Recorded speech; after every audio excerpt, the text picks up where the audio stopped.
फिर गरजे यशवीर महाराज। नमस्कार, मैं सुधीर चौधरी। पश्चिम उत्तर प्रदेश में लगातार कथित धर्मांतरण के मामलों को उठा रहे योग साधना आश्रम बगरा के पीठाधीश्वर स्वामी यशवीर महाराज एक बार फिर मुखर हुए हैं। इस बार उन्होंने शामली के एक परिवार की शिकायत को लेकर पुलिस प्रशासन से तत्काल कार्रवाई की मांग की है।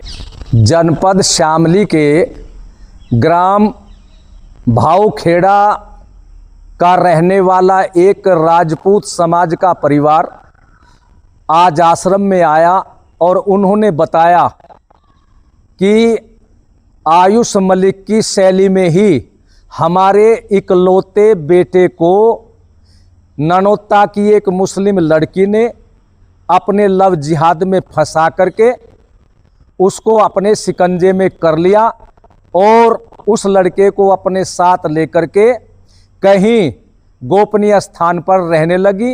अब फोन के माध्यम से हमें धमकी दी जा रही है कि तुम्हारी जो 35 बीघा जमीन है और जो संपत्ति है वो हमारे नाम कर दीजिए और नहीं तो तुम्हें मार दिया जाएगा, क्योंकि अब तुम्हारा लड़का हमारे कब्जे में है और ये लड़का अब हिंदू नहीं है, हमने इसको मुसलमान बना दिया है और इसने नमाज भी पढ़नी प्रारंभ कर दी है। मेरा शामली पुलिस कप्तान साहब से कहना है कि इस विषय को अपने संज्ञान में ले, क्योंकि अभी तक इनकी तहरीर थाने में नहीं चढ़ाई गई है। इन्होंने कई बार थानों के चक्कर लगाए, तो इस विषय को गंभीरता से लेते हुए निष्पक्ष जांच करके सारे अपराधियों को पकड़ करके धर्मांतरण आदि धाराओं में उनको जेल में डाला जाए और यदि कोई कार्रवाई नहीं होती तो हम हिंदू समाज को लेकर के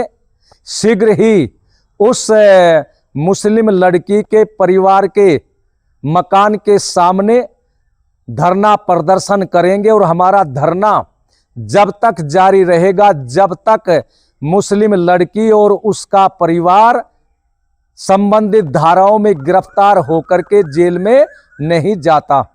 परिवार का आरोप है कि उनके बेटे को बहला फुसला कर ले जाया गया और उसका धर्म परिवर्तन करा दिया गया।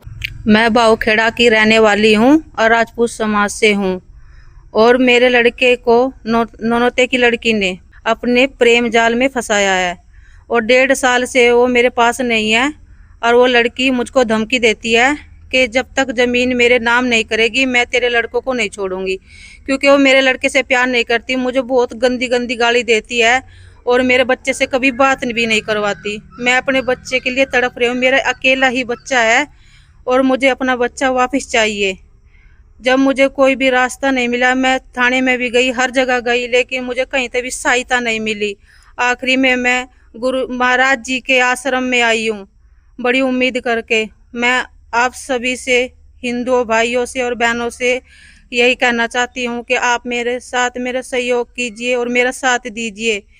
और मुझको धमकी देती है कि इन्हें नमाज पढ़ना शुरू कर दिया है, मस्जिद में भी जाता है, अब तुम्हारा बेटा हिंदू नहीं रहा, वह मुझे इस बात की धमकी देती है। फिलहाल परिवार के आरोपों की पुलिस की ओर से आधिकारिक पुष्टि नहीं हुई है। अब देखना होगा कि पुलिस जांच में क्या तथ्य सामने आते हैं और प्रशासन इस शिकायत पर आगे क्या कार्रवाई करता है। ऐसी ही हर बड़ी अपडेट के लिए चैनल को सब्सक्राइब करें, वीडियो को लाइक करें, शेयर जरूर करें। वीडियो जर्नलिस्ट देवराज चौहान के साथ। धन्यवाद।